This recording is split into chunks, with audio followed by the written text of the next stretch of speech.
Welcome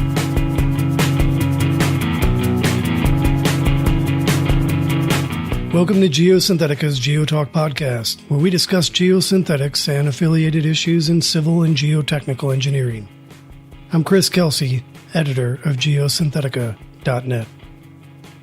Geosynthetics have achieved some remarkable levels of performance and infrastructure. Steeper, stronger retaining walls, lower carbon footprints in construction, exceptional environmental protection, etc. Though they play a big role, they are only a small part of a project, with other materials, such as soils, aggregates, concrete, making up the rest of the infrastructure. Increasingly, we find geosynthetics being used in projects in conjunction with other engineered solutions that play a big role, while being ostensibly only a small part of it. One example is Biogeotechnical engineering.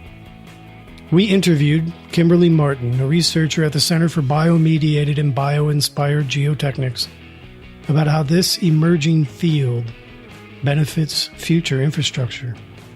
The CBBG, based at Arizona State University and directed by Dr. Ed Kavazanjian, whose name is well known in the geosynthetics field for his research, is a National Science Foundation engineering research center.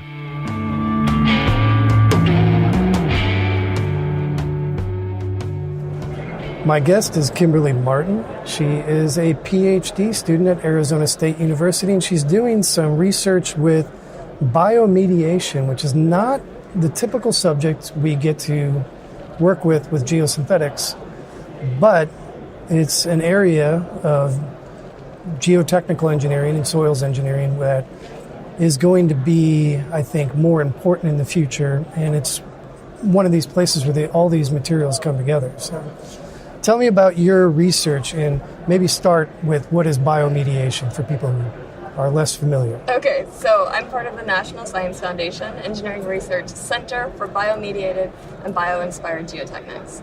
So just briefly, there's only 19 engineering research centers in the United States, and this is one of them.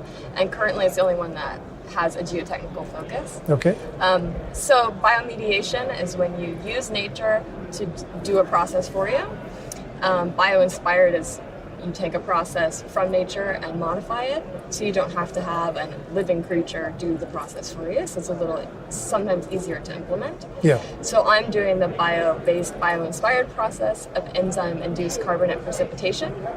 And the reason you want to have some sort of mediation, whether it's by an enzyme or a microbe, in our process is that you could chemically induce calcium carbonate precipitation in a soil. Okay. But when you do that, it happens too quickly. So you get clogging and you can't further inject your solution and get more precipitation. By having the enzyme or the microbe, it slows the process down because the inputs you put in can't be directly used until the enzyme or the microbe goes through a process, breaking it apart and making it available for precipitation. So I'm doing the enzyme process, looking at scaling it up to the full field scale. We're doing a lot of laboratory testing, and we have a field site where we're going to implement columns. Okay. Enzyme-induced carbonate precipitation columns. What are the types of applications or types of sites down the line that could really benefit from this type of information, this type of, technology in a way? Okay, so our main focus is for liquefaction mitigation under existing structures. Sure. So there's not really a good process for that right now. Our solution, everything is water soluble in the solution, including the enzyme. So you have the viscosity of water, so you can penetrate smaller pore spaces, especially compared to the microbe as well, but of course compared to cement.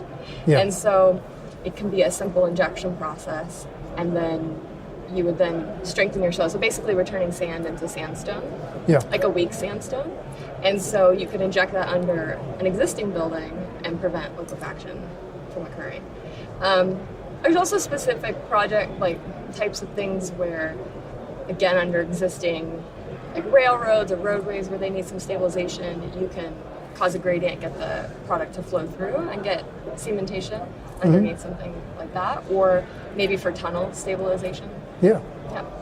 With the upcoming field site work you're going to get to do, what type of site is this? Is this something where you're testing it under an existing structure?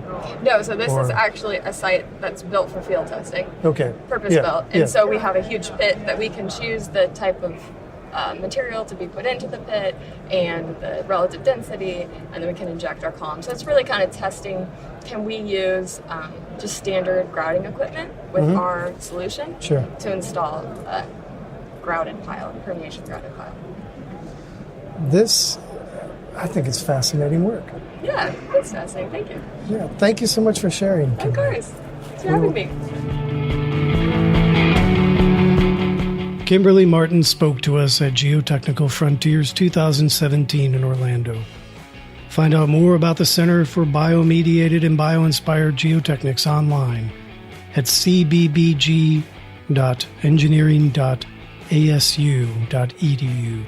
They offer a trove of resources on a site. It is worth a visit. And we'll be back next Tuesday with another episode of GeoTalk.